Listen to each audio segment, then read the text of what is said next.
girls are naked all the time.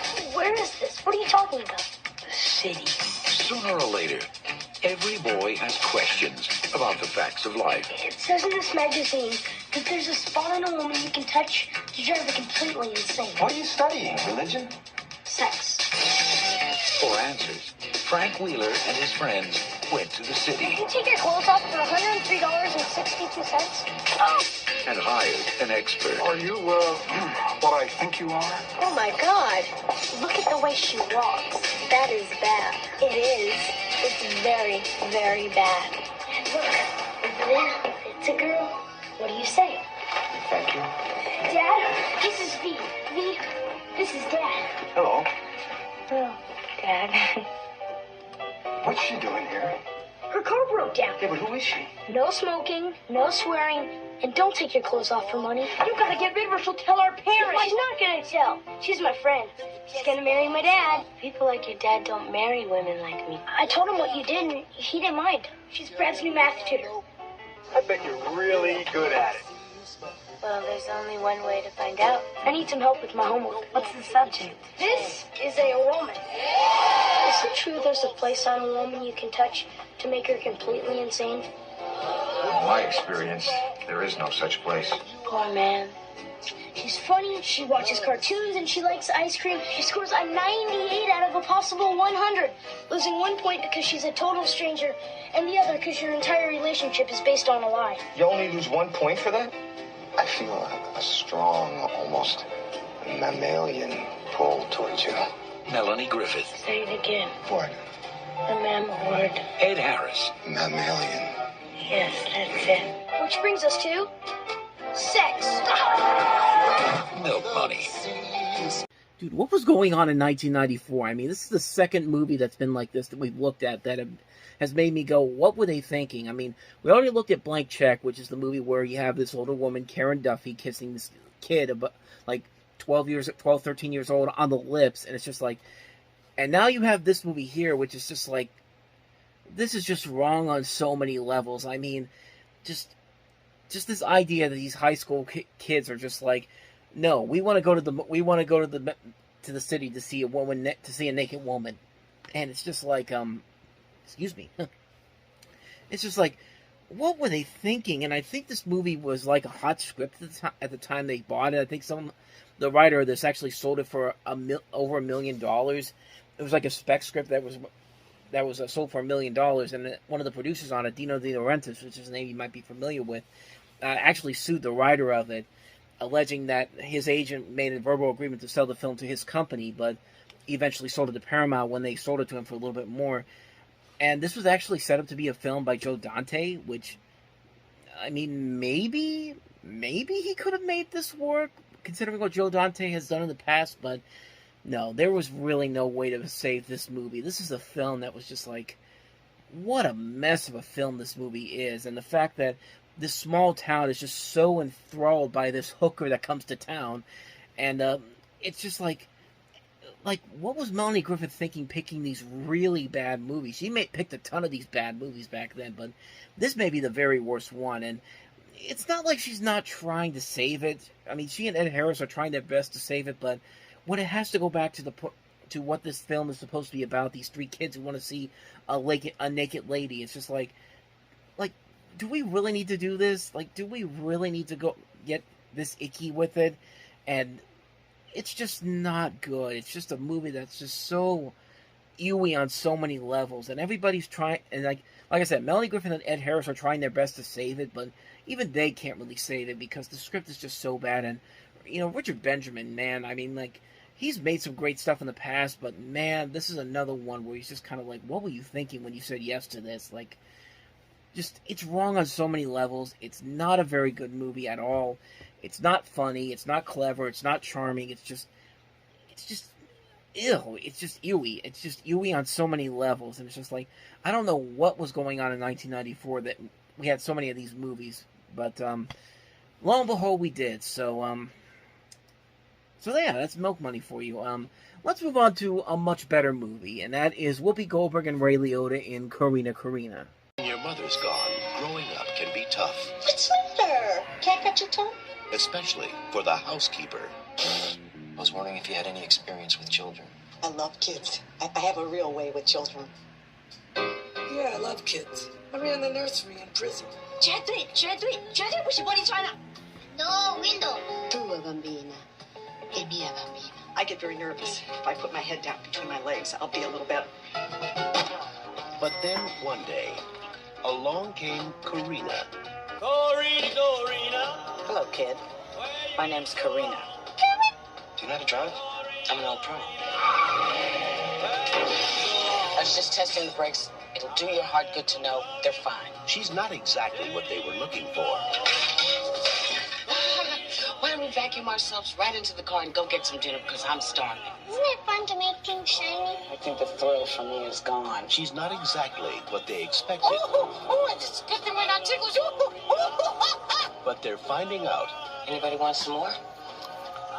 Anybody want any? she's exactly what they needed. Hold on, please. Mama. It's for you. Oh, yeah, my lovely. Now look, this is nice, huh? You can't fit in there. I can still fit into something. You cannot. Have you seen what's behind you recently? That's the funny thing you ever told me your whole life.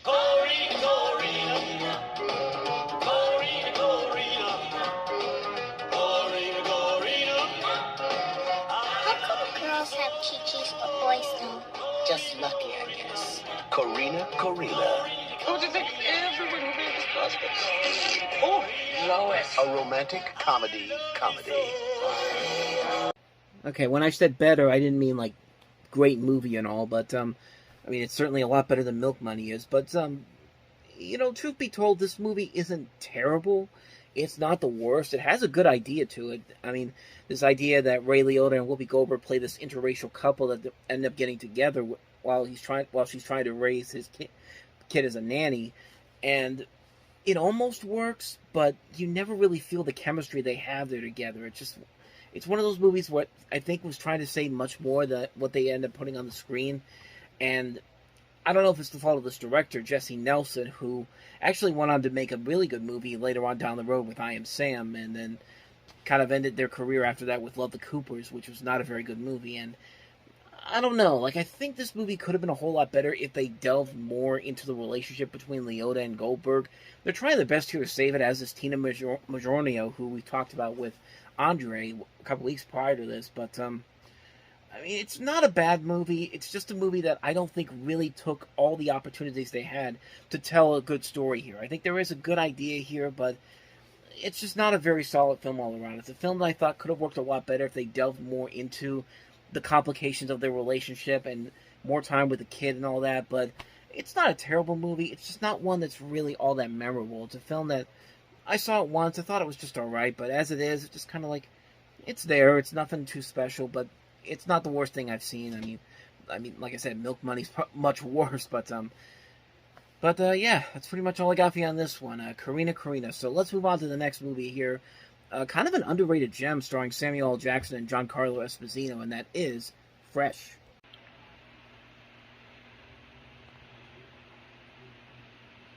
Just watching the world pass you by. Think as long as you ain't drowning, everything's alright. New York City. If I had me $1 million, I'd give me a Porsche 959. Well, who cares? Because you ain't never gonna have $1 million anyway. In a world of deep loyalties. You get bigger, you're gonna be the man. We're gonna put it on speed today. Where survival means saying nothing. That's right! What one boy saw Go tell somebody you saw something! could have made him the next victim. This is the second homicide you've been mixed up with in as many weeks. I didn't see nothing. Now what he knows is changing the power of the streets. You just a little kid in way over his head. You want my king. You got to come get my king.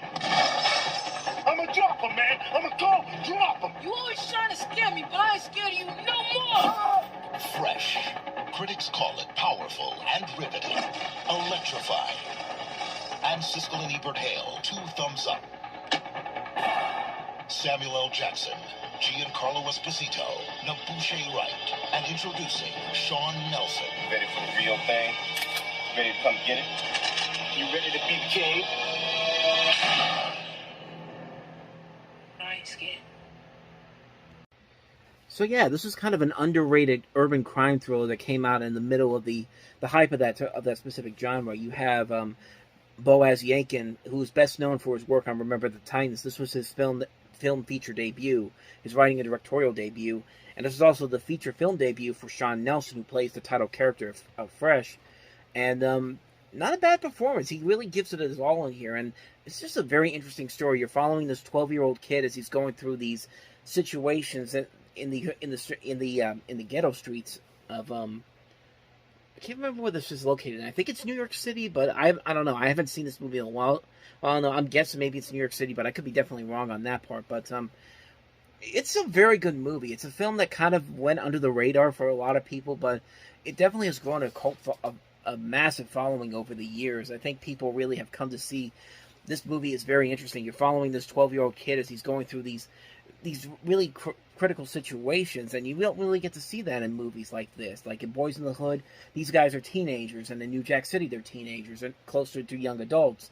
But in this case, you're following a 12-year-old kid around, and it's a very interesting perspective that he sees in this, because he's basically trying to survive. Like you see in the trailer, he gets so lucky in these situations, and at some point that luck's going to run out, and he's going to have to think on his feet and use his brain and figure out what to do next.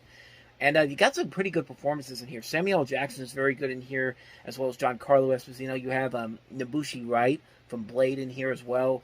Just a really good cast overall, and just a really good setup too. It's a movie that not a lot of people talk about. It has grown a following over the years, and I hope people really do continue to find it, because it's a movie that was really one of the big surprises when I saw it many years ago. And I think it's a very good film, a very underrated little gem here. Definitely check it out if you can. Fresh. It's directed by Boaz Yankin from Remember the Titans. Definitely look for it if you can. Fresh. But let's move on to the last movie that we have here, and that is Steve Martin starring in A Simple Twist of Fate.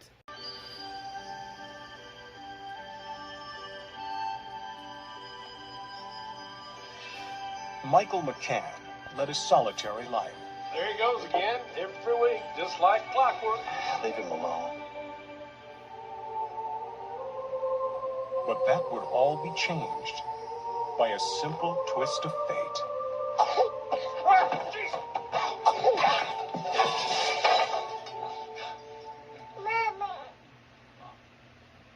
Where are you off? What if I kept her? Do you think you'd make a good father? Yes, I do. I believe this child belongs with me. Hello, Mama. Daddy. Hey. You gotta test that on your wrist. What? You think that's hilarious? Yeah. Doesn't that look good? Open that wrist. Hey, look at me. I'm eating it. I'll make you some oatmeal. There were two people who found each other and became a family. Whoa! You're killing me. You're killing me. Michael McCann has her because of me. I know. Now he must hold on to the only thing he ever loved.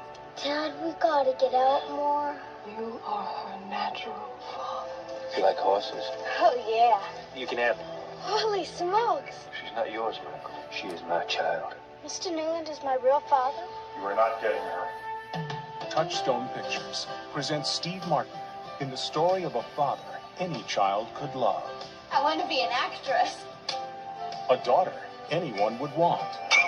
And a bond of loyalty that would last forever. Yes, Matilda! Yes, Matilda! A simple twist of fate.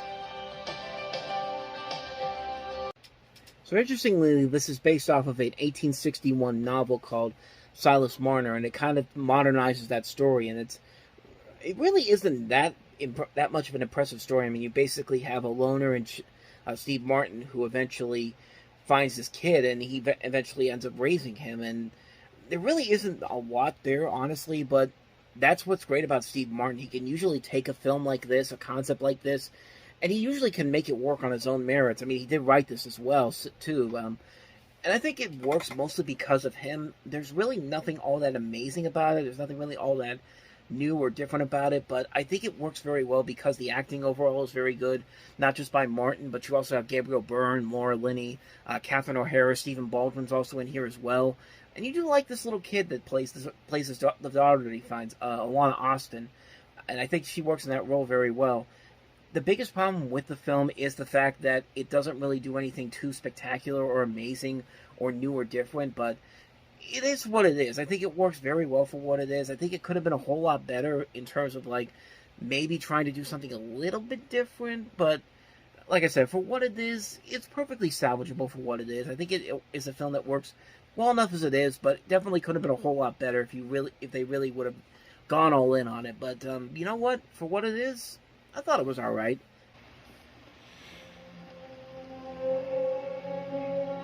You be working late, Valerie? I'll be on jury duty. All rise. In America, anyone accused of a crime has a right to their day in court. I grew up with scum like you. Now that you grew up with me, you wouldn't have grown up. I'm gonna put you away, Perone. The match is on, boys. Look at them, laughing. They think they're home free. Let's go. Everyone is innocent until proven guilty. Mr. Perone personally participated in the murder of 11 people over a period of 3 years. Tried by a jury of their peers. Next juror, Valerie Alston. Here, Any children? I have one son. But when the law can't protect you, Looking for a little dark-haired kid in yellow shorts? get a car. Your enemy becomes your only friend. I got a message for you from Rusty Perone. All you have to do is vote innocent. I can't do this. Rusty likes to watch people die. Work with us, Valerie. Why'd you have to pick me? You're the only one with the guts and the brains to carry this off. Joanne Wally Kilmer, Mom, you okay? Everything's just fine. William Hurt, The game, Valerie, is not who dies, but who dies first. That'll be your boy. Armand Asante, And my lady's gonna stand up for me all the way. Gabriel Byrne, I'm trying to help you. Get your hands off me. where the guilty decide the fate of the innocent. Surprise. Trial by jury. No one is innocent.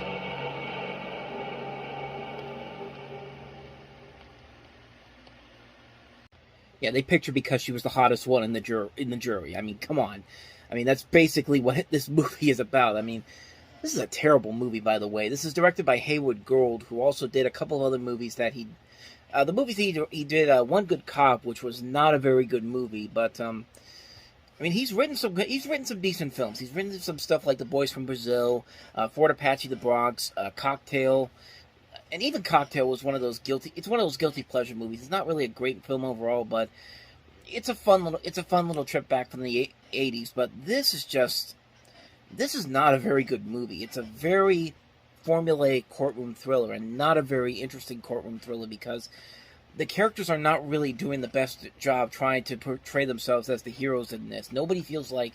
You don't like any of these characters whatsoever. You don't like Armand Asante's character, the crime boss, because obviously you're not supposed to like him because he's the crime boss in here, but just the name that he has, Rusty Perone, it's just like... It's like that guy was just destined to become a criminal, like, in the end, like Rusty Perone. It's like, come on, man. It's just like, I mean, I don't know, man. Like, this movie just didn't work for me. Like, I've always had my problems with Joanne Wally Kilmer as an actress. Like, I don't think she's terrible, but she picks some really bad movies to try to convince everybody that she could lead off a film, or she could be a leading actress. Like, she could be a leading actress in a film, and I have yet to see any movie that she's been in where she's been really amazing. I think the closest one that I've ever seen has been a mix of both Willow and Shattered. I was thinking of Seed, but that was that terrible Goldie Hawn movie. But actually, has she been in anything that I've liked? Give me 1 second.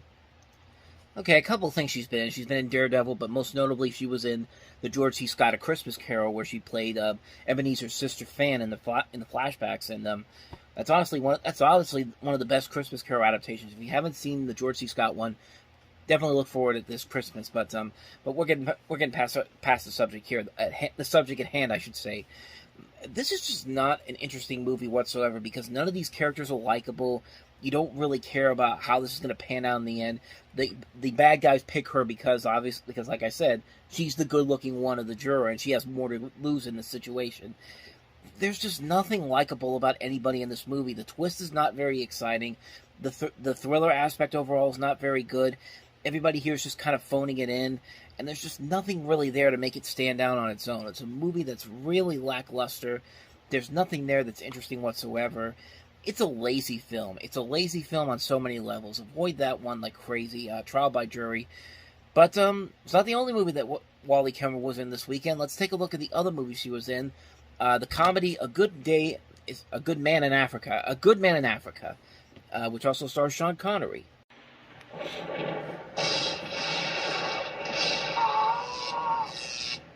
Innocence is dead. But you mean we're all guilty, original sin, that sort of thing? Innocence remains. There's something about living in Kinjaga that brings out the most interesting behavior. Good evening, Duchess. But no one was complaining. You can offer this gentleman a financial inducement will help him change his mind. But do I have to bribe? Until one man said no. You mean no? Well, it's the opposite of yes. A man who actually thought he could make a difference. Take a look around you. Ask a few questions.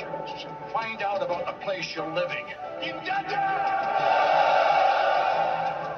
From the director of Driving Miss Daisy, Colin Friels, Sean Connery, John Lithgow, Louis Gossett Jr., Diana Rigg, Joanne Wally Kilmer. I know I've been a bloody fool. Well, at least we agree on something. A Good Man in Africa. See anything? Nothing significant. Yeah, this movie wasn't any better, but at least for this movie's sake, I did like some things about the movie. I thought Sean Connery was good in this kind of supporting role, as was John Lithgow, and Louis Gossett Jr. is also in here.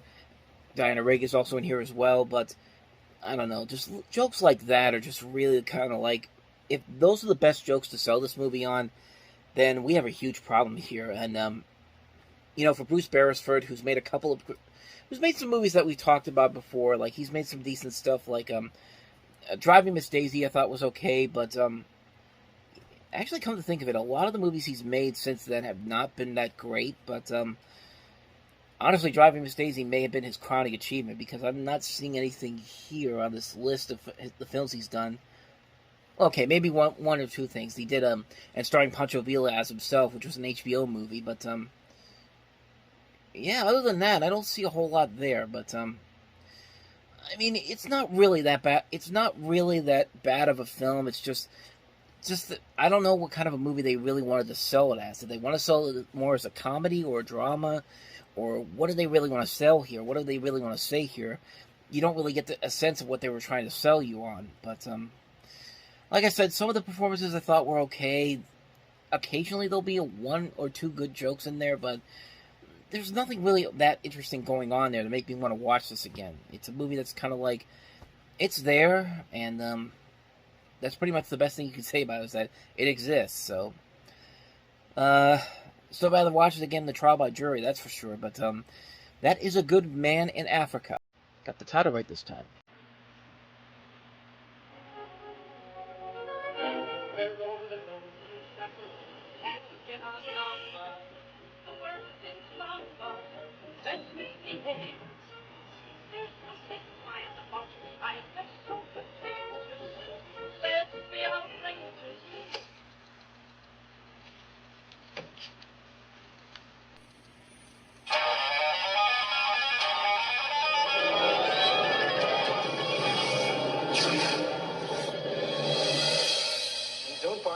Expert. Let me go, Max. I'm not hurting anybody.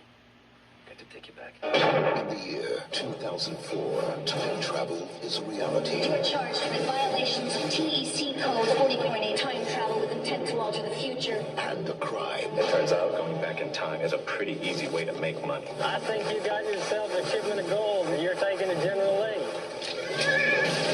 The genie is already out of the bottle. The technology is there. Now, one man You ever hear the name Aaron McComb? is about to take the ultimate power trip. He's gonna be president. You don't need the press, you don't need endorsements, you don't even need the truth. You need money. But to enforce the laws of time, Are we still together in 10 years? Am I dead? one man is determined to stop him. I cannot go back to save her. This scumbag is not going back to steal money. Stay here, Walker. It's my future. You're dead. As think you planned too far ahead.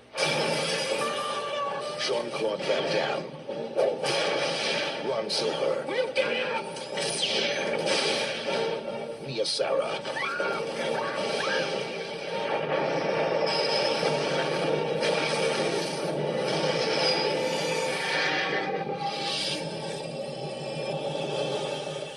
Yeah, I remember in 2004 when everybody was able to time travel. Good times, good times. I mean, all the places everybody could go to. They didn't even bother to wait at least maybe 20, 30 years, maybe 50 years in the future. No, they said in 10 years' time, everybody's going to be able to do time travel. But obviously that wasn't the case. And it's a shame, too. You would think at some point somebody would have come close to maybe perfecting time travel. But sadly, that's not the case, even in 2023. But this movie's pretty damn fun. Like, I don't want to say it's good because, man, it is a flawed movie as all hell in terms of the story and how the time travel works and how some of the elements of time travel works. I mean, it's very ridiculous. It's very stupid, but I'll be damned, man. This movie is such a fun ride. Like, this is one of Jean-Claude Van Damme's best action movies, in my opinion. I mean, he perfectly fits this role very well, and like just the way these action sequences turn out are so. They're both kind of cool, but at the same time really stupid and hilarious that you can't help but laugh about it. I mean, this movie's kind of close to being one of those guilty pleasure movies. It's one of those movies that is on the cusp of being so bad it's good, but I mean, it's a fun concept. It's a good concept, and it works for something like this. And you know, it's very stupid, but it's also very balanced at the same time. It doesn't. Like, I think they're fully aware that nothing about this movie makes any sense whatsoever. The whole concept of time travel is just so ridiculous in this movie. It's so ridiculous, but it leads to maybe some of the best moments in the movie, like the climax of the film, like where Jean-Claude Van Damme goes after the bad guy, played by Ron Silver, and basically he uses flawed time physics to save the day. Get out of here. Go. Go.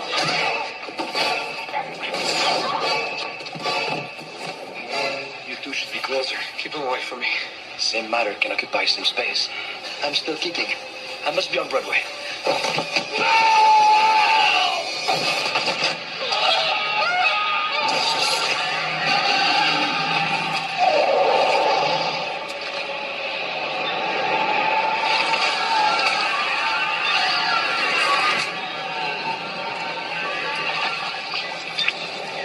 Okay, so I get what they're trying to do here. The idea of same matter can't occupy same space, but what kind of matter comes together to make this mess creature that just disappears out of existence for no real reason? Like, that's the stuff that doesn't make a whole lot of sense. But at the same time, that's a pretty damn good. That's a pretty damn good climax too. And I mean, Jean-Claude Van Damme's line at the end, "I'm still kicking. I must be on Broadway." Just only Jean-Claude Van Damme can make that work. And then, I mean, that's one of those things that is so stupid, but you need a really good action star to really make it work, and that's a line that works for Jean-Claude Van Damme. That's a line that works so well for that particular role, and yeah, the time logic makes no sense in here. It's a very flawed movie. It's not really all that inventive or creative, but you just have a good time watching it, man. It's a movie that I go back to every once in a while. I'm just like, this is so stupid, this is so ridiculous, but I'll be goddamn if I'm not laughing my ass off at many points in this movie. And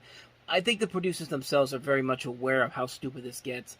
I mean, it's not a great movie, but it's one I go back to all the time. Like I said, this is one of my favorite Jean-Claude Van Damme movies. I mean, this is one of the ones I go back to all the time. It's a fun movie.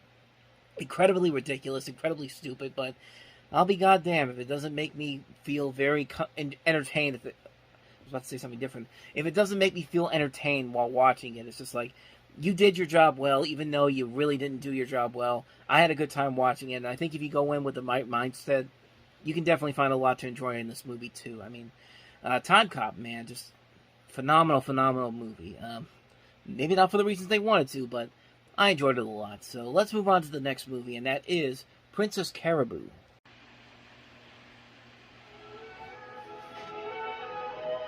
When they found her, she was wandering the countryside. Caribou. You, Caribou? She had no name. Who is it? Oh, that is, the filthy beggar. no money. She's not a beggar, dear. She's a stranger in need. No home. Her story should be told. And no one could understand her. But Hers is a language I have never before encountered. So they did the logical thing. our home has become your home, my dear. They made her royalty. May I present Princess Caribou? She is the sensation of the town. Now everyone is wondering, I think she comes from a tribe of woman warriors. is she living a fairy tale? Princess! Or making one up Have you examined the markings on her button? as she goes along? Do you think she's a fraud? Yes. Phoebe Cates, Stephen Ray, It's a mad, dangerous thing you're doing. Kevin Kline, They are idiots. John Lithgow. She's an imposter. The incredible true story of Princess Caribou. I knew you were a fraud, and I spit in your soup. This is actually based on a true story. I found this surprisingly to be. Kind of reminded me a little bit of the story of Anastasia, the whole story about how nobody ever really figured out who she really was and how she eventually came into royalty. But obviously this is a much different story than that. But I've never seen this movie, honestly. I mean, it's got a pretty good cast to it. You've got Phoebe Cates, Jim Broadbent, Kevin Kline, John Lithgow, and Stephen Ray in here. I mean, it looks like it could be a pretty decent film. I've seen that it's gotten decent reviews, but nothing too spectacular. But I don't know. I mean, it definitely could be something interesting. It's not something I'm going to rush out to see right away, but it's definitely something that's on my radar. If I ever find it at a good price somewhere and I feel it's enough for me to watch it, I'll definitely check it out at some point. It could actually be kind of decent, but yeah, like I said, I'm not really rushing out to see it right now, but it's definitely got some promise to it. So that is Princess Caribou. Let's move on to the next movie, and that is Jessica Lange and Tommy Lee Jones starring in Blue Sky. Base station, this is route side 2. We have 2 civilians on horseback heading right towards sight. Bunch up a camera on those cowboys. We gotta get them out of there. Please advise. We can't let you away. Avoid that tent. It's too late. Project Blue Sky is Major Hank Marshall's top secret job. Those men have been cooked. They were in the wrong place at the wrong time. But there are some secrets Sir, isn't that your... Yeah, beautiful, isn't she? he can't keep quiet. You went too far today. Bridget Bardot's troops for millions. She's a goddess. I sunbathe topless and I'm scared. You're not Bridget Bardot, remember? Women like you are the reason that men like women in the first place. Academy Award winner Jessica Lange. What are you gonna do about your wife? Is the colonel concerned about my wife, sir? She's a disgrace to the Army, and she's endangering your job. Academy Award winner Tommy Lee Jones. How did David steal Bathsheba away from her husband? He bought her a drink. And Powers Booth. Zipping you up. It's not exactly what I had in mind. I need to talk to you. This is a personal matter. Don't you think we ought to discuss something personal? It has to do with Blue Sky. When he went public about the project, It's a crime, and I am going to forgive precisely nothing. Hank's in big trouble. You should know that, Carlin. A court-martial would mean 8 years in prison. Court-martial is what I wanted. It's my only chance to tell what really happened. she was the only one he could trust. This is a setup. They can't do this. When she declared war to save him, her only weapon was the truth. Blue Sky.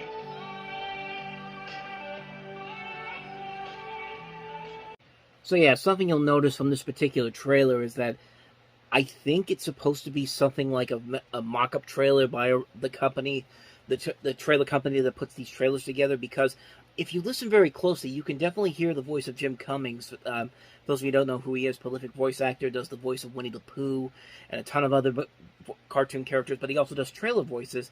You can hear his voice whenever it's just a screen with the titles on it, but then it's a completely different voiceover artist doing the narration during the footage, and you see the little timestamps at the top of the screen. It's very weird. It's a very weird trailer that somebody put out there online that was basically kind of a mock-up trailer before they actually made the real trailer. I couldn't find the actual real trailer. That was actually the first trailer that I saw on there. But I don't know. It might be on there, but This is another one of those movies that from Orion Pictures when they were going into bankruptcy. This actually was filmed all the way back in 1990 and wasn't completed until 1991, so much so that the director of this, Tony Richardson, actually died in 1991, and it took him 3 years to get this movie put out, largely because of the bankruptcy issues at Orion Pictures. And it's one of those rare movies from the bankruptcy era of Orion where it actually was a pretty good movie, and it honestly came out at the right time for at least Jessica Lange and for both of the actors. I mean, Jessica Lange and Tommy Lee Jones, because Tommy Lee Jones had just come off of winning an Oscar for The Fugitive, and then Jessica Lange won an Oscar for this particular film. As far as the movie itself goes, I've seen it once a while ago. I mean, I thought it was alright. I thought the performances were pretty good in here. I like Lange and Tommy Lee Jones in here. Powers Booth is also in the movie, as you can see. Chris O'Donnell is also in the film as well. From what I remember from it, I liked it. But like I said, it's been a couple of years since I've actually seen it, so I don't know. I don't think my mindset on it would have really changed. But I could definitely see why Lange won an Oscar for it. I thought it was a good performance for her. And she works very well with Tommy Lee Jones and Powers Booth in here. And it is a decent film. It's a pretty good film overall. Not much more I can say about it, but that's pretty much all I remember from it. So, yeah, that's Blue Sky for you. So, let's move on to another movie that I think is a much superior film that came out this weekend, one of the best films of the year, and that is Robert Redford's Quiz Show.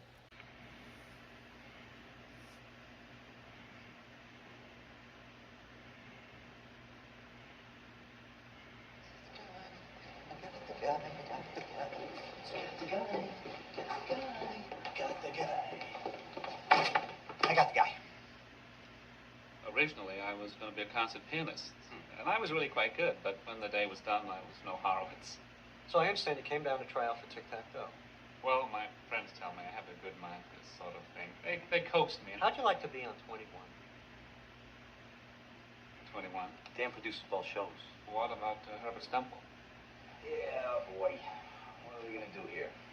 I could take a whack at it. Yeah, see, the problem, Professor, is the old college try, he can do it. What if we were to put you on the show? Put you on 21 and ask you questions that you know. Say the questions that he answered correctly on the test this morning. I don't follow you. You want to win, don't you? Well, I think I'd really rather try to beat him honestly. What's dishonest? When Gregory Peck parachutes behind enemy lines, you think that's really Gregory Peck?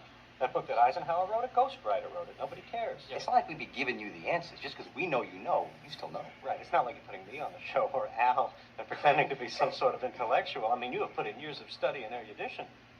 Nobody has to know. Just us three. It just doesn't seem right. I'd have to say no. Quiz show. Was that part of the test?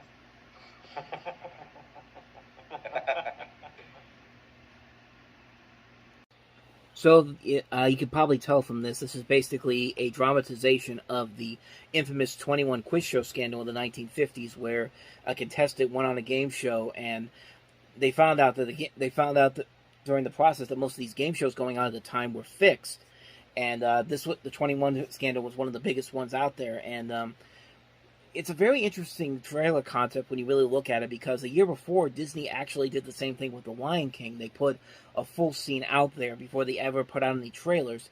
They put the opening scene out there, and turns out it worked out so well for The Lion King. I guess they thought they'd do the same thing with this particular film, and certainly not on the levels of The Lion King, but it definitely found some success there. It's actually a very, very good movie. From Robert Redford directed this movie. Paul Atancio wrote this film, and you might know him from such movies as Donnie Brasco. He also wrote The Sum of All Fear, Spear, The Good German. He was one of the creators of Homicide: Life on the Street. Worked on House, Bull, just a bunch of TV shows and movies, and it's a very good film. I mean, this is a really solid film that does a very good job is tackling this scandal that took place in the 50s. And you got great performances all around. John Turturro, Rob Morrow, Ray Fiennes as part of the cast, David Paymer.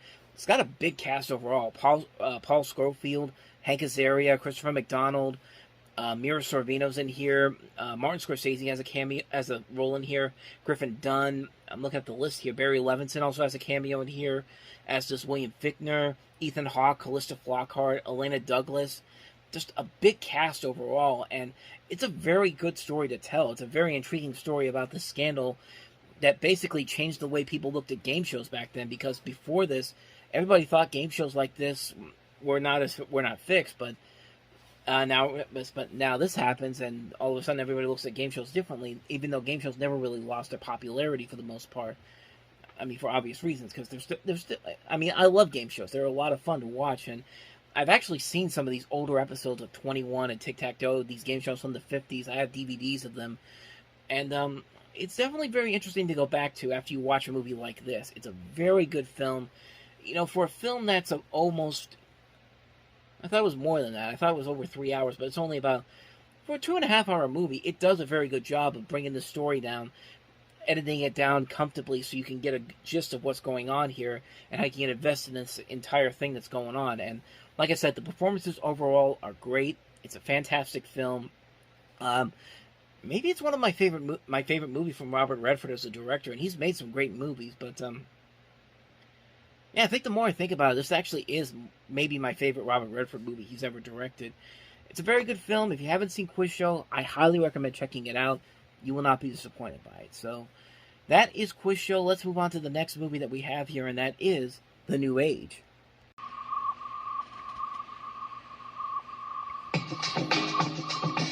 This is a story of bad credit. We have about 30 days left in the bank, and then we're broke. Deep questions. How are your morals tonight? Sort of weak. Good karma. In Chinese, the word for crisis is the same as the word for opportunity. Horrible advice. Say it. Well, you look like the owner of a Del Taco franchise. And profound spiritual discovery. Santa, I can't feel anything. Peter Weller. It's just my inner child showing through. Judy Davis. Why don't you get in touch with your inner adult? In a sexy. Wouldn't you love us both? I can play this game. Compelling. What are you doing? Following my bliss. Utterly bankrupt. It's gonna be the usual art and spirituality and S&M crowd. New film from Michael Tolkien. Do you have a boyfriend? I have a fiancé. Oh, isn't that romantic? The creator of The Player. I know I'm sick. I know I got problems. I know I worry about looking cool, but you worry about looking cool too, now don't tell me you don't. I know. But I'm working on it. The New Age. Can you feel it? Yeah. Yeah, it's great. This is written and directed by Michael Tolkien, who previously made The Player, which was one of the best movies from 1992. And you have a movie here that is trying to be like a yuppie 1990s adult movie, like how we were getting so many different movies based on the Generation X and like Reality Bites, those type of movies. I'm guessing this was trying to be one of those type of movies, but with a much older cast. I mean, Peter Weller, Judy Davis, Adam West you see in there, Paula Marshall, Patricia Heaton is also in here, Samuel L. Jackson, Corbin Burnson also has a role in here. I haven't seen this movie to really examine it so much. This is the first time I ever saw this, honestly, was when I looked up this trailer. I mean, there's really not a whole lot there for me to digest into. Apparently, it's got some good reviews. It made a couple of the best of the year lists in '94 from a certain group of people, but it's interesting because it's on some best of the year list. But if you go to Rotten Tomatoes, it's like a 64% on there, which is a very mixed review. So I don't know. This might be another one I might have to check out one day. But like I said, if I find it somewhere at a good price, I'll definitely check it out. But as of right now, I could just go off of this trailer. I mean, it could be good. I mean, you got a pretty good cast overall that can make it work. So, and a good writer too, who wrote The Player. Like I said, one of the best movies from a couple years ago. So, could go either way. So let's move on to the last movie that we have here, and that is Nostradamus. Or if you've ever seen the videos by Nogla, he one time said it as Nostradamus. You are accused of turning yourself into a wolf and consorting with the devil. In a time of fear and superstition. The plague! In a world of turmoil and disaster. He was a man tortured by visions he could not explain. That's Nostradamus! Certa Nostradamus. Enlightened by knowledge. I will teach you everything I know. Kept secret for centuries. If you break this oath, you will be killed. Not by the Inquisition.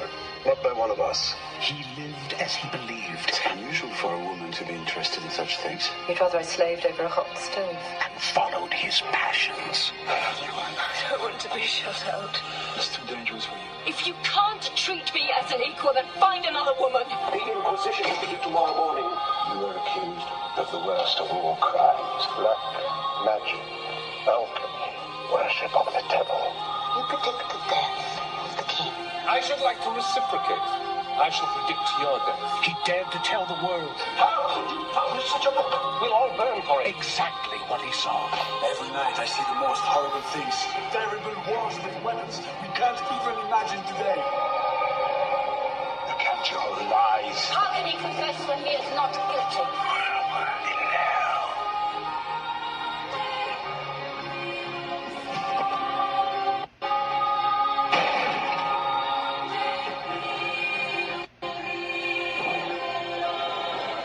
Jackie Carriel,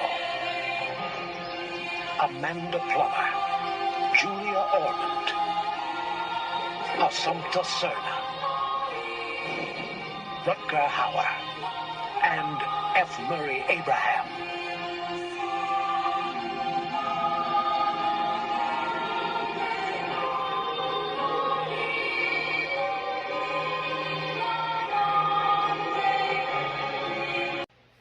Did I forget to mention this is directed by the same man that did Battlefield Earth? Because, man, it definitely showed in that last bit. I mean, actually the whole movie kind of feels that way. But you've got Nostradamus played by Cheki Cheru. You've seen who you've seen in a bunch of movies before. If the name is hard to pronounce, but you've definitely seen it before. He's been in a bunch of films by Luc Besson. He's been in La Femme Nikita. He's been in GoldenEye. He was in Bad Boys. He's been in The Patriot, The Kiss of the Dragon, From the Earth to the Moon. Just a number of things you've seen him in. He plays Nostradamus, but you also have F. Murray Abraham in here, Rutger Hauer, Amanda Palmer, Julia Ormond, Anthony Higgins is in here, Michael Gough from Batman is in here as well. Yeah, he was in Batman, right?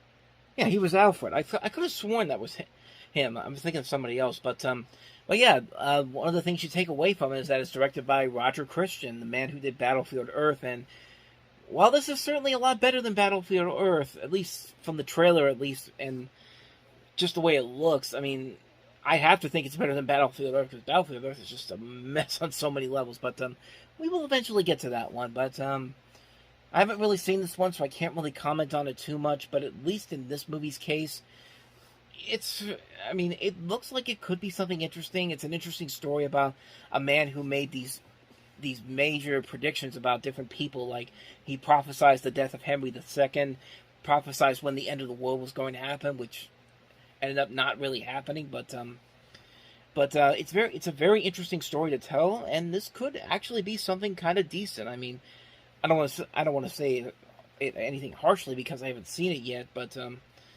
I mean, that director, though, it's just hard to not see that and think that this guy doesn't really have a whole lot there as a filmmaker. I mean, I'm trying to see what he did before, like Black Angel, The Sender, Starship, movies I hadn't really seen, but I've actually heard some of them are not that bad, so I don't know, maybe this actually does have a chance after all. But, yeah, that's pretty much all I got for you on that one. So, there you go, Nostradamus.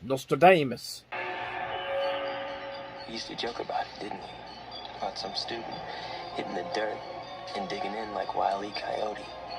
I don't think we'll be joking about it anymore. What happened, man? How'd she get away from you?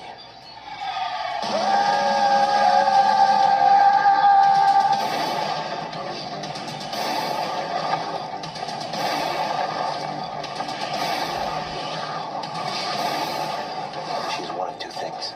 Covert agent from another country or complete raving lunatic. You have 5 seconds. 1. You gotta be kidding me. 2. 4. What happened to 3? There's easier ways to kill yourself. Earth's rushing up at you at 120 miles an hour and all you gotta do is not pull. What's easier than that? What if things get out of hand. I'll kill him. What is going on here? How is it that whenever Charlie Sheen does an action movie, it feels more like a parody than the actual parodies that he's been in?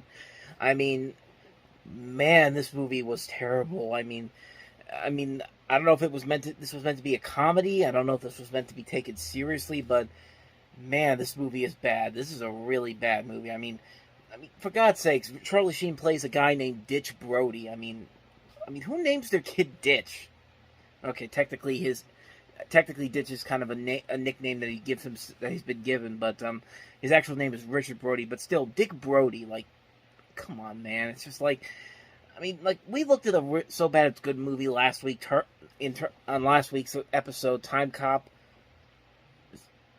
Let me rephrase that again. We looked at a movie that's so bad it's good on the previous episode that was last week, Time Cop, and this is just a movie that's so bad it's just so bad. And written by David Twohy, and if you don't know that name, you know the work that he's been involved in. He wrote Pitch Black, he wrote The Chronicles of Riddick, basically all the Riddick movies, and most of those movies are not very good. I mean, Pitch Black was alright, and I guess Riddick was passable, but yeah, this was not a very good movie. The story doesn't make a whole lot of sense. It doesn't really know what kind of a tone it wants to be like, and it was one of two skydiving-themed action movies that came out in '94, with the other one being Drop Zone, which was slightly better, but not by that much. Yeah, I got nothing else for you. Terminal Velocity is just a really, really bad movie. So, let's go away from that movie and talk about a good movie. And I say, not even a good movie, a great movie. And that's our next film. And that is, of course,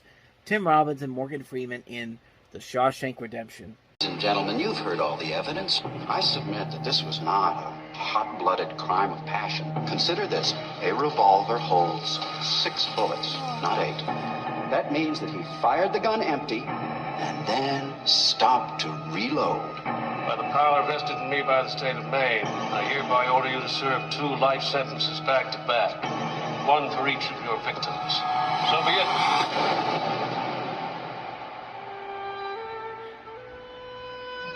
Send you here for life? That's exactly what they take. I believe in 2 things. Discipline. Help me, Dad! And the Bible. Here you'll receive both. Andy came to Shawshank Prison in 1947. Why'd you do it? I didn't, since you asked. You gonna fit right in. I must admit, I didn't think much of Andy the first time I laid eyes on him. He had a quiet way about him. A walk, a talk that just wasn't normal around here. There are places in the world that aren't made out of stone. There's something inside that they can't touch. What are you talking about?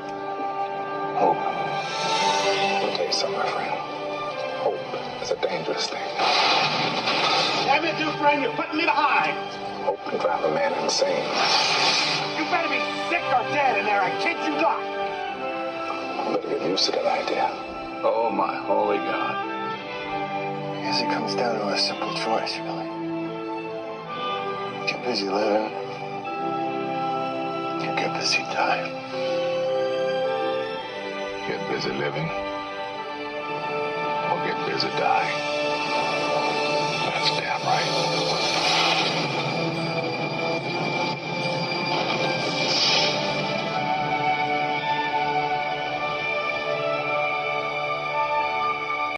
I mean, honestly, I really don't need to say too much more about this particular movie. I mean, everybody has seen it. Everybody loves it.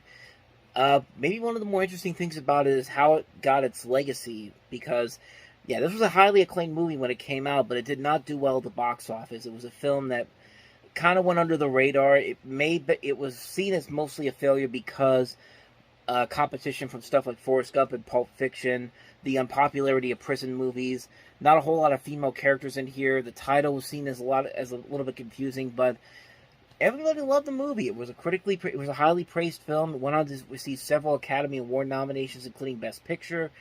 And thanks to Ted Turner and TBS and TNT, they aired this movie so many times starting in 1997 that it did grow to have this huge following over the years.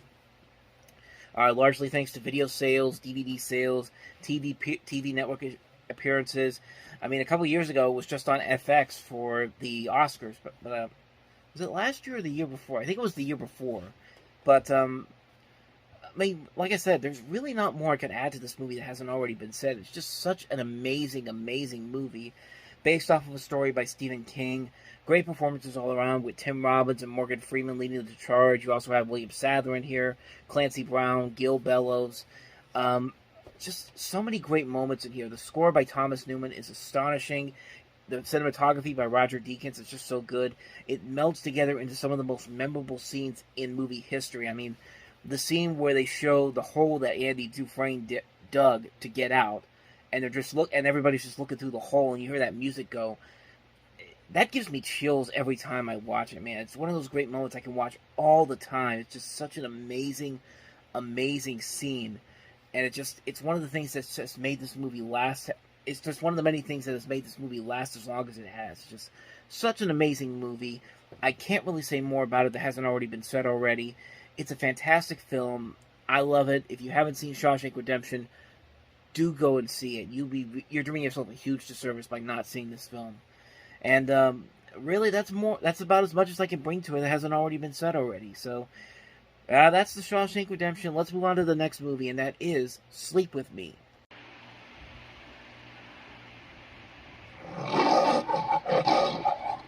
Let me just get this straight. You're telling me that your mother had sex with Frank Sinatra? Yes.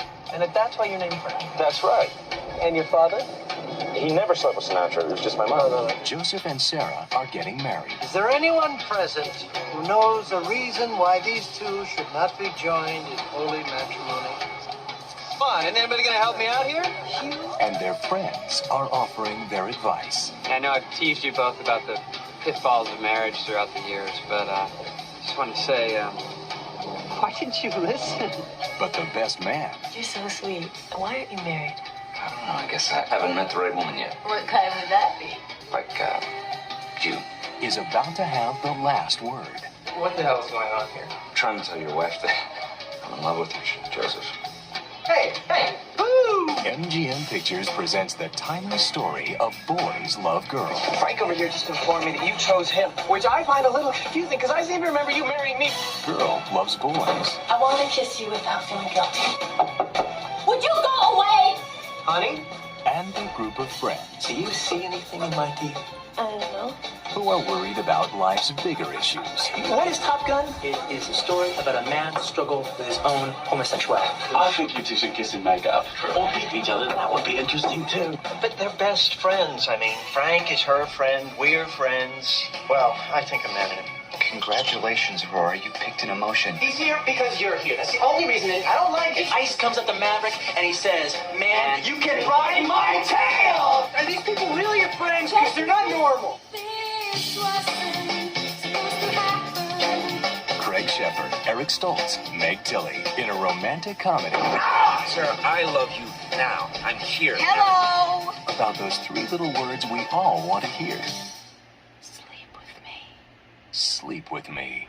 I think that just about wraps it up. You think so? Yeah, I do. Come here, Well, give me if that. you say so, then. Give me that.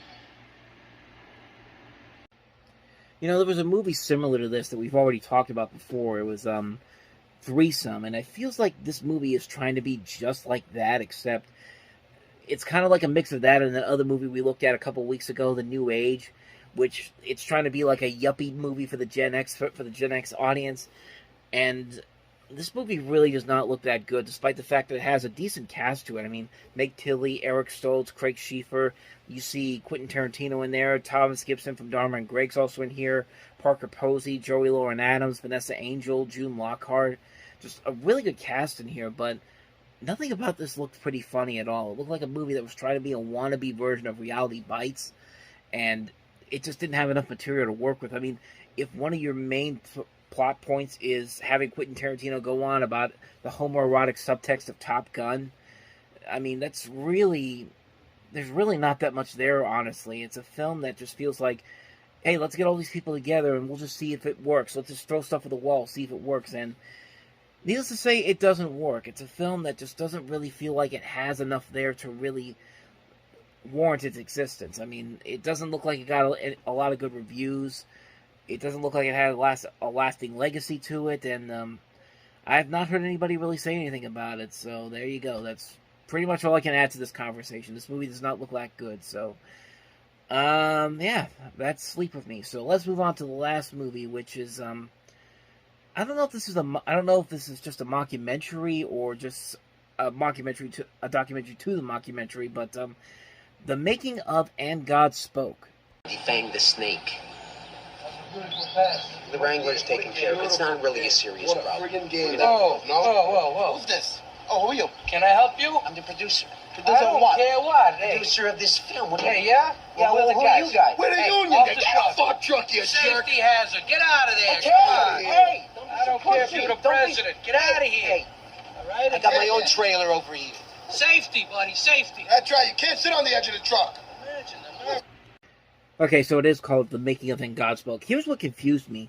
On Box Office Mojo, that's what the movie is called, but if I go onto YouTube and try to type in clips for this movie, The Making of And God Spoke, I get things that say "And God Spoke." So, like, they actually show. Like, I don't know if this. I didn't think this was an actual movie, or just part of the thing. But this is actually a mockumentary about the production of a film based on the Bible, and follows the producer and director through the various stages of making this movie. And it's basically the making of a $15 million Hollywood film, following the pre-production to its release. The cast and crew have to deal with a variety of problems, including a Noah's Ark that's too big, an Eve with a tattoo, a Moses who promotes Coca-Cola along with the 10 Commandments, stuff like that. And some of that could be pretty funny. I mean, some of that could actually be really funny. And the little bit I saw there in that clip there, it does show some promise to it, but I can't really go into too much of it because I haven't seen the movie. I can't really say too much about it, but I mean, the clips I saw look pretty promising, so maybe one day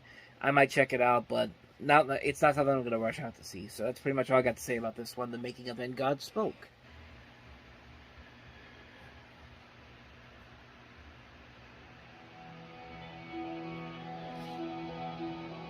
People don't do the gauntlet anymore. Have you ever done it? Oh, yeah. Listen, I ran the gauntlet once when I was 18 and completely insane. But I was with 2 other guides, experienced guides, and we were just lucky. But there were 2 other people that summer who did not get so lucky. One guy got killed, and the other is paralyzed for life. But don't worry, we're going to hit some 3s and 4 pluses. You're going to scream your guts out. You'll love it. We are going to risk death a number of times on this trip.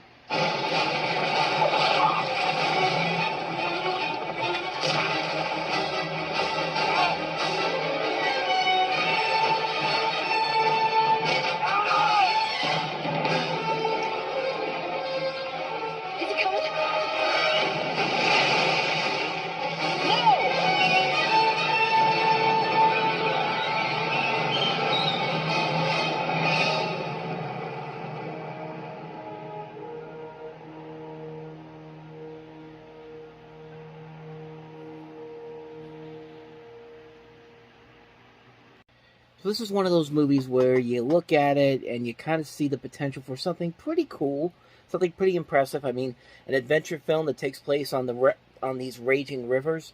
And I mean, you got some of the best talent in there. I mean, Meryl Streep, Kevin Bacon, David Strathairn, Joseph Mazzello from Jurassic Park. You got John C. Reilly and Benjamin Bratt in here as well. Glenn Morshower's also in here. So you have a good cast in here and a really good idea. I just don't think the overall execution really worked out well. I mean, there are times when it could be pretty cool. Like, the river rafting scenes can look pretty impressive.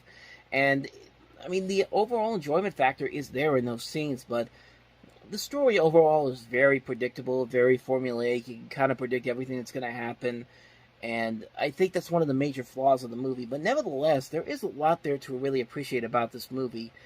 This is directed by Curtis Hanson, who did The Hand That Rocks the Cradle, and would later go on to direct L.A. Confidential, which is probably his best film easily. But I mean, there's a lot here you can get invested into. I mean, there are some good action sequences in there. The characters overall are very good. Meryl Streep and Kevin Bacon and David Strathairn give these good performances. There is a lot there to really like. The cinematography is nicely well done. Jerry Goldsmith does a good score for this. It's an overall enjoyable movie, but it's one of those ones where you look at it and you think, there could have been so much more to make this really spectacular and make it stand out on its own, but it kind of goes into formulaic territory in terms of the script, but other than that, it works for what it is. I think it could have been a whole lot better, but for a one-time watch, I'm glad I saw it. It's probably not one I'd rush out to see over and over again, but there is stuff in there that I do like about it, so I'd say it's okay to watch, The River Wild. So, with that said, let's move on to the next movie, and that is Jason's Lyric. Your father is a wild man, and your brother is a madman. Did you learn nothing in prison? That's what I learned. Trouble comes easy, He's gonna rob the bank tomorrow with my brother and his crew. but love She's showing me things I ain't never seen. comes hard. I don't want my heart broken. What you gonna do if you keep trying to save a brother that don't want to be saved? They need. No, I need you. Jason's Lyric, rated R. Again, another one of those movies that has a lot of potential there. A really good cast overall. Alan Payne, Jada Pinkett, Bokeem Woodbine, Eddie Griffin, Lisa Nicole Carson, Forrest Whitaker. Really good cast, a really good story to tell, but I think with this movie the biggest problem is it doesn't really know what kind of a story it wants to be. Like, what does it want to be? Does it want to be this coming-of-age story about these two guys who grew up together and have to deal with the trials and tribulations of life? Does it want to be like an erotic thriller? Does it want to be a psychological drama? Does it want to be a romance film? You really can't tell the difference between what they're trying to sell you on. Even the trailers alone don't really have a good idea of how to sell the movie on. But, I don't know. Like, this is one that I saw a long time ago, and I really don't remember anything about it. It has a really good cast overall. I don't remember a whole lot I liked about it, but, I mean, it wasn't terrible. It wasn't anything horrible. I just really don't think the direction was there of where they really wanted to go with this. Like, which path did they want to take with this, and what kind of a story they wanted to tell. And, yeah, like I said, it's been a while since I've seen this one. I don't remember it too fondly, but I don't remember it being horrible either. I just thought it was a movie that was like, I could see where they're going, but I don't see anything that I remember about it being anything too great or anything. But again, like I said, it's been a while since I've seen this movie, but that's just what I have to say about this one. It's been a long time since I've seen it. Maybe I should check it out again, but as of right now, thought it was okay, but didn't leave a lasting impact with me. So, that's Jason's Lyric. So let's move on to the next movie, and that is Brendan Fraser and Albert Brooks starring in The Scout. You're the very first scout we've ever sent this deep into South Central Mexico. I'm here to see a baseball game. I'm a scout. Hey, Bo! Yesterday I saw a game played by 5 men, 2 women, a child, and a goat at third base. You must be here to see Steve Nebraska. Who? That's the greatest ball player that ever lived. When Al Percola discovered Steve Nebraska, he had to convince himself he wasn't dreaming. Oh, my God almighty! Want to be a New York Yankee? Okay, let's do it. Hey! New York! Look at all the lights and all the people up, and there's a man wearing a dress in New York! Ladies and gentlemen, Steve Nebraska. Excuse me, I don't know what those signals mean. Why are you shaking your head no for? Supposed to shake no, right? Just throw what you want to throw.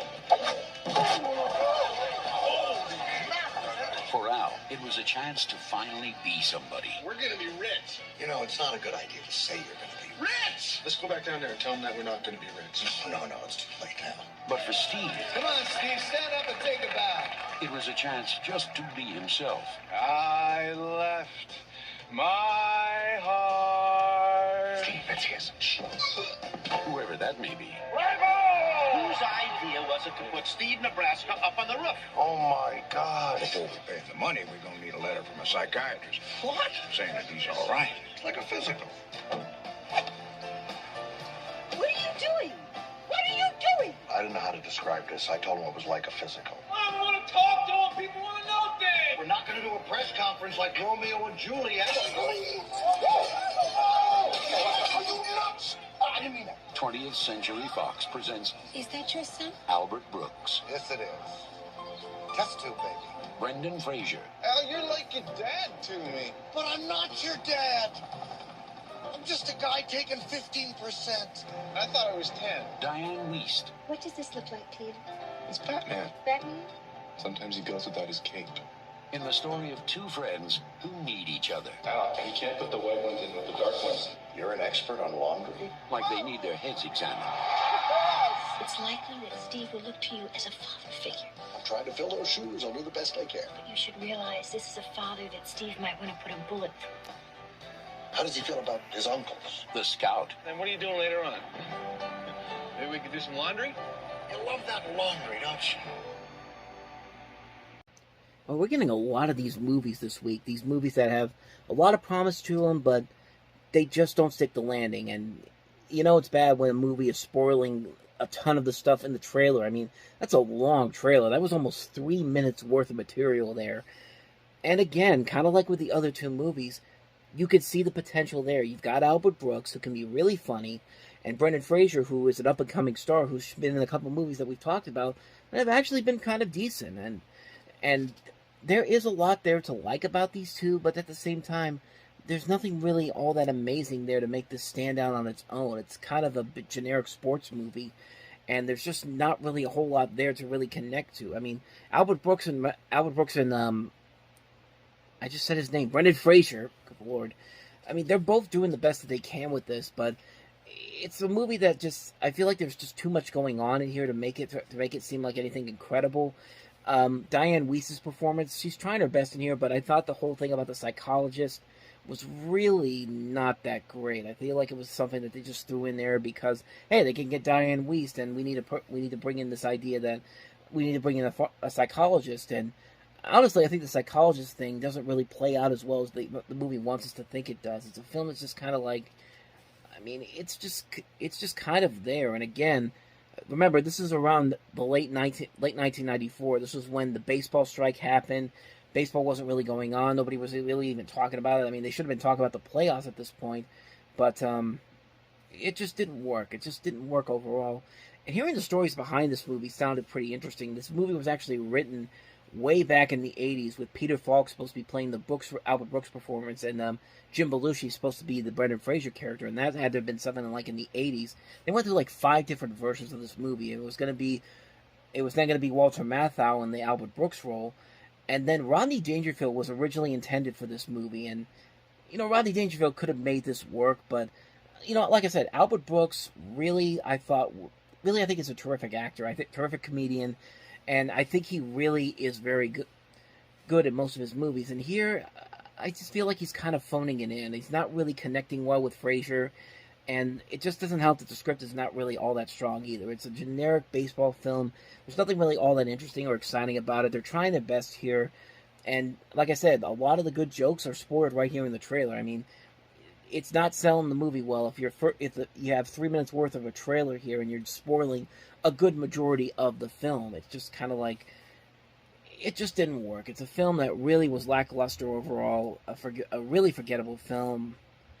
It just wasn't that good, but to its credit, it's at least the better Michael Ritchie film that came out in 1994. It was certainly a lot better than Cops and Robertsons was, but then again, it wasn't even that great either. And they got Andrew Bergman, too, who wrote Blazing Saddles and Honeymoon in Vegas and The Freshman. I mean, you would think that with a guy like him on there, you would have something great, but it just didn't work. It's a film that's had so much potential to it, but it just didn't work. So that's The Scout, and let's move on to a good movie. And not even a good movie, a great movie. This is Johnny Depp starring in Tim Burton's Ed Wood.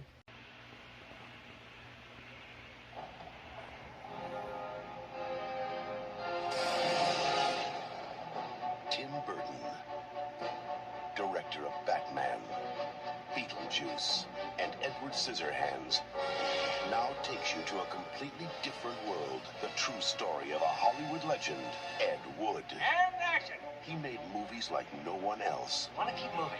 You've got to get through that door. Ah, that was perfect. Do you know anything about film production? Well, I like to think so. He had an eye for talent. I met Bela Lugosi. I thought he was dead. This is the most uncomfortable coffin I've ever been in. No, it's very much alive. You flying saucer? He had a passion for storytelling. Get me transvestites. I need transvestites. You're flashy. They want that. Okay. But they want professionalism. So nix on the Nelly without losing naivete. What kind of a movie is this? It's science fiction. A heartbreaking romance. Brave robbers from outer space. Brave robbers from what? And he had a secret he couldn't hide. I like to dress in women's clothing. Panties, sweaters, pumps. It's just something I do. You don't like sex with girls? No, I love sex with girls. Wearing their clothes makes me feel closer to them. How can you act so casual when you're dressed like that? All right, everybody, let's finish this picture. Touchstone Pictures presents Johnny Depp, Martin Landau, Sarah Jessica Parker, Patricia Arquette, and Bill Murray in the true story Give me a hand. Keep rolling. of an unforgettable filmmaker. We're making another movie. I got the Church of Beverly Hills to put up the gang. How do you get all your friends to get baptized just so you can make a monster movie? And his legacy that will live forever. How do you bury this heart? Shake your legs around. Looks like he's killing you. This is the one. I command you! This is the one I'll be remembered for. Ed Wood, a Tim Burton film. Really? Worst film you ever saw? Well, my next one will be better. Hello?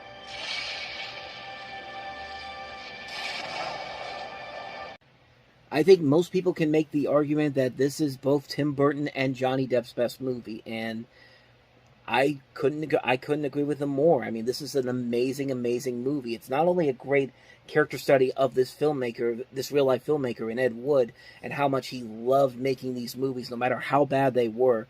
It's just freaking funny, man. Johnny Depp gives one of the best performances of his career in this. It's got a strong cast. I mean, Martin Landau giving an Oscar-winning performance as Bela Lugosi. You got Sarah Jessica Parker, Patricia Arquette, Jeffrey Jones, Lisa Marie, Bill Pullman. Bill Murray's in here, as you can see in the trailer. It's just such a great film, and the writers of the Scott Alexander and Larry Karasetsky are the same men that wrote the Problem Child movies, and they ended up working with Tim Burton on this, and would eventually work on a couple of movies with them together, and I think most of them ended up being pretty successful for the most part. I'd have to double check, but I mean, really, there's not much more I could bring to this movie that hasn't already been said. It is such a hilarious movie. It's a well-made film. You really delve into this character of Ed Wood and how much he really loved making these movies, no matter how bad they were, no matter how bad they turned out to be. He was just so committed to making a film no matter what. Like, that's a great mentality to have, and they make this character so likable that you want him to succeed even though he's making these god-awful movies. But it just works. It just works so well, and Depp really fills this role in so well.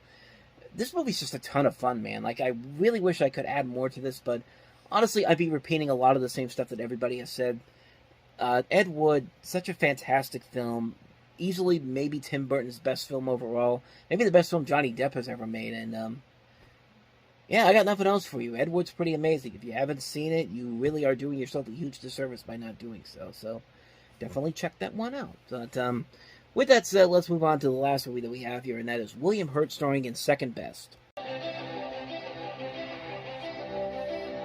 My name is Graham John Holt. I am a single man, aged 42, attempting to adopt a 10-year-old boy. You do realize that as a single man, you'll only be offered the older, most difficult to place, emotionally disturbed boy. On a scale of 1 to 10, what would you estimate is your degree of security with your masculine role? A lonely man with a caring heart. An abandoned boy with a troubled past. William Hurt stars in the story of a man who hopes to enrich his own life by reaching out to a child. I've chosen you. But in order for it to be an equal partnership, I'd have to be the person you would choose. Who can't escape the memories of his absent father. You know, they call this the honeymoon period. You're being used by a manipulative little boy who wants to get another glimpse of his dad. Honeymoon's over! Didn't they warn you of being a substitute parent was like? I suppose I need help. Now, Warner Brothers presents a Regency film about two people who found it in their hearts to trust each other and become friends. It won't be second best, Jamie. If it's going to work, it has to be as father and son. Take it or leave it. It's up to you. Second best.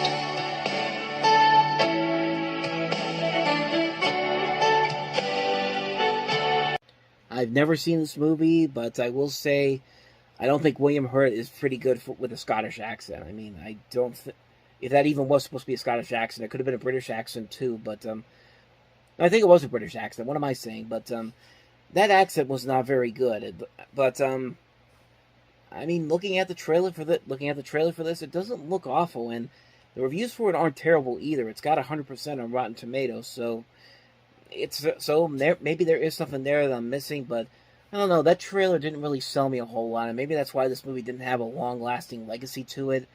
I think the trailer looked kind of generic, honestly, but William Hurt usually will turn in a good performance regardless of how bad the movie is, so I don't know. Maybe there might be something there, but like I said, I haven't seen it. I can't really comment on it too much, so that's all I got for you on that one. So that's second best.